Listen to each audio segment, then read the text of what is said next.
Shalom, apa kabar Bapak Ibu Saudara?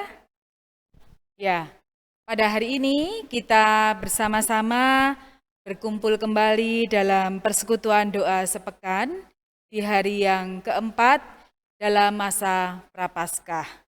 Saya yakin Bapak Ibu Saudara kabarnya baik, sehat semua. Puji Tuhan. Dan marilah pada saat ini kita akan memulai bersekutu di dalam Tuhan dengan kita memuji nama Tuhan melalui Kidung Jemaat 3 bait yang pertama. Mari kita pujikan bersama-sama.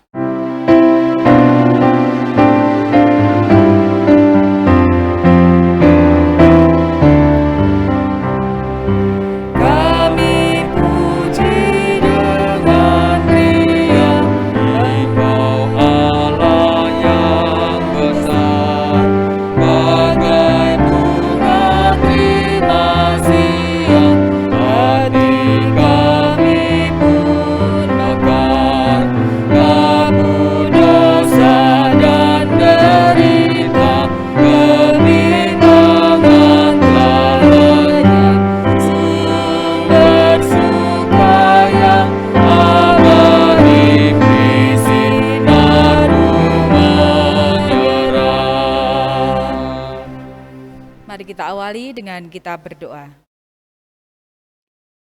Tuhan Allah Bapa kami yang bertahta dalam kerajaan surga yang mulia, mengucap syukur Tuhan atas anugerah-Mu.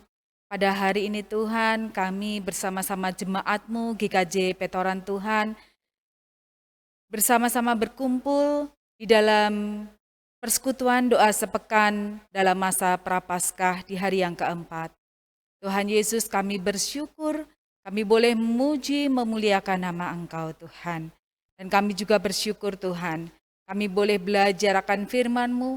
Tuhan kiranya membuka mata hati kami, agar kami mengerti apa yang menjadi kehendak Tuhan dalam kehidupan kami. Berfirmanlah atas kami Tuhan, di dalam satu nama Tuhan kami Yesus Kristus, kami boleh berdoa. Amin. Bapak Ibu Saudara yang dikasihi Tuhan, pada sore hari ini kita akan membaca firman Tuhan yang terambil di dalam Matius 27 ayat yang ke-46. Yang demikian firman Tuhan. Kira-kira jam 3 berserulah Yesus dengan suara nyaring. Eli, Eli, lama sabachthani. Artinya, Allahku, Allahku, mengapa engkau meninggalkan aku?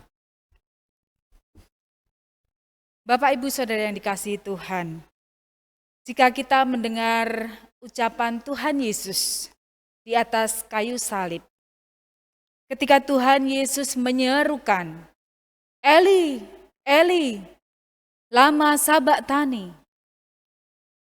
Kita seringkali melihat, merasakan pada saat Tuhan Yesus di atas kayu salib, lebih-lebih di saat gelap gulita, terasa mencekam, tersayat hati Tuhan Yesus. Apakah Bapak Ibu juga bisa merasakan ketika Tuhan Yesus pada saat itu berada di atas kayu salib dan menyerukan seolah-olah Tuhan Yesus sendiri? Seolah-olah Tuhan Yesus tidak ada teman, tidak ada yang dapat menolongnya. Sehingga Tuhan Yesus menyerukan penderitaannya ini kepada Tuhan, kepada Allah. Saudara yang dikasihi Tuhan Yesus, mungkin kita sering merasakan di masa-masa Prapaskah seperti ini, ketika kita kembali flashback Tuhan Yesus ketika disalibkan. Terasa menyayat. Apakah kita juga bisa merasakan seandainya pada saat itu kita berada di sana? Apa yang kita rasakan? Mungkin kita merasakan kesedihan, kita mungkin merasakan penderitaan Tuhan Yesus yang sangat luar biasa. Luka-luka yang beliau alami sungguh luar biasa. Jika itu terjadi di zaman sekarang, mungkin kita tidak bisa membayangkan, apakah ada yang bisa sekuat itu? Saat Tuhan Yesus meneriakkan Eli, Eli, lama sabachthani, yang artinya Allahku, Allahku, mengapa engkau meninggalkan aku? Apakah artinya bahwa Tuhan sudah tidak punya pengharapan lagi? Tidak, saudara-saudara. Bahwa Tuhan merasakan kehadiran Allah ada pada saat itu. Meskipun suasana mencekam, penderitaan Tuhan Yesus tidak hanya sebentar. Dari sejak Tuhan Yesus diadili, sampai diseret ke Gunung Golgota. Ini penderitaan yang tidak sebentar. Saudara yang dikasihi Tuhan, penderitaan ini dialami Tuhan Yesus. Mungkin saat ini kita juga merasakan ada penderitaan. Tapi apakah kita juga akan meneriakkan penderitaan kita?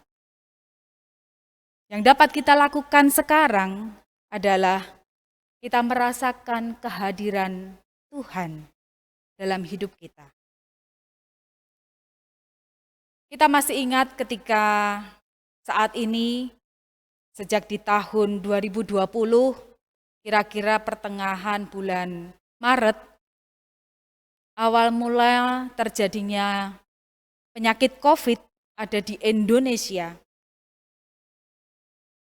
Pada awal itu kita belum begitu tahu apa itu COVID yang awal mulanya muncul di Wuhan. Kita tidak tahu apa yang akan terjadi. Kita menganggap tidak ada apa-apa, hanya seperti penyakit biasa. Tapi ternyata itu kita rasakan sampai sekarang ini. Dan tidak sedikit waktu yang kita rasakan. Setahun. Kita pikir setahun itu sudah cukup selesai. Ternyata belum selesai dan kita tidak tahu kapan itu akan selesai. Awal terjadinya COVID di Indonesia, mungkin Bapak Ibu Saudara merasakan seolah-olah mencekam. Semua merasa ketakutan. Di jalan, kalau kita di jalan, suara ambulan, ya, suara ambulan, nging, nging, nging. Dan itu rasanya mencekam. Bulan Maret sampai dengan kira-kira bulan Mei, di jalan itu sepi sekali. Dan itu mencekam sekali. Apakah penderitaan itu akan berlangsung lama? Kita tidak tahu.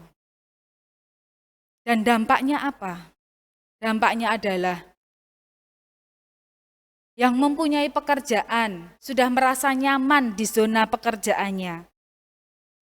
Tiba-tiba dengan kondisi yang semua harus di lockdown, semua terkena, akhirnya semua harus berhenti. Pekerjaannya hilang. Kalau masih bisa bekerja di rumah masih bersyukur. Tapi kalau sudah berhenti, banyak sekali hal-hal yang dialami. Bahkan mungkin penderitaan yang dialami bagi yang menderita COVID pun.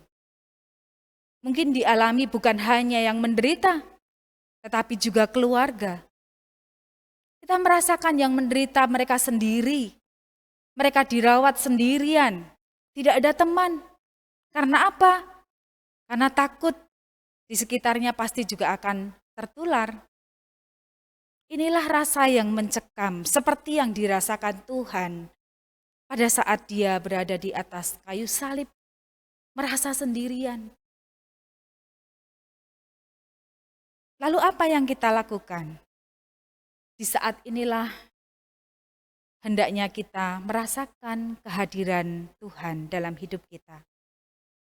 Mari kita lebih mendekatkan diri pada Tuhan. Karena kita tidak tahu apa yang akan terjadi di depan. COVID masih panjang dan kita tidak tahu sampai kapan. Di luar sana masih banyak sekali penderita-penderita COVID. Mereka merasakan kesepian juga. Mari kita berpegang teguh pada Tuhan. Kita senantiasa merasakan kehadiran Tuhan dalam hidup kita. Kita semakin mendekatkan diri dengan Tuhan. Melalui ini, kita diingatkan Tuhan untuk merasakan Tuhan hadir di tengah-tengah kita. Kalau sampai saat ini kita masih diberkati Tuhan, itu artinya bahwa Tuhan sudah hadir di tengah-tengah kita. Tuhan begitu sayang kepada kita. Tuhan juga begitu sayang kepada anaknya, Tuhan Yesus. Ya, Bapak, Ibu, Saudara, mulai hari ini kita akan lebih mendekatkan diri pada Tuhan. Kita akan terus melakukan persekutuan, pergumulan dengan Tuhan. Supaya kita lebih tahu apa yang Tuhan inginkan dalam hidup kita. Kita mengerti apa yang Tuhan kehendaki dalam hidup kita. Mari kita rasakan kehadiran Tuhan dalam hidup kita. Amin.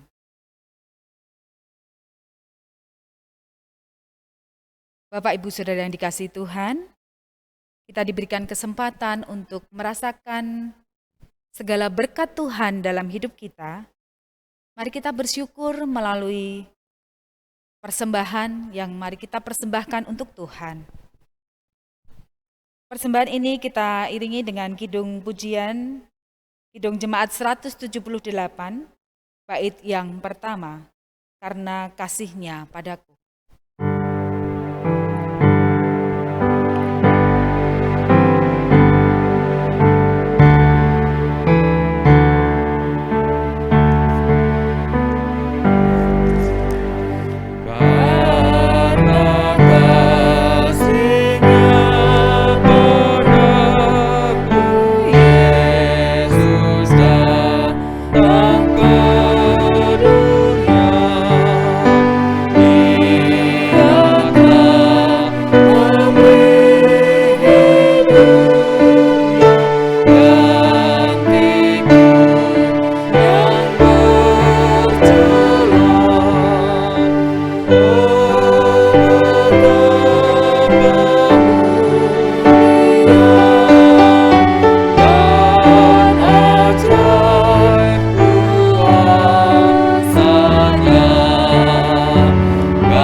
Persekutuan doa pada malam hari ini dengan kita berdoa.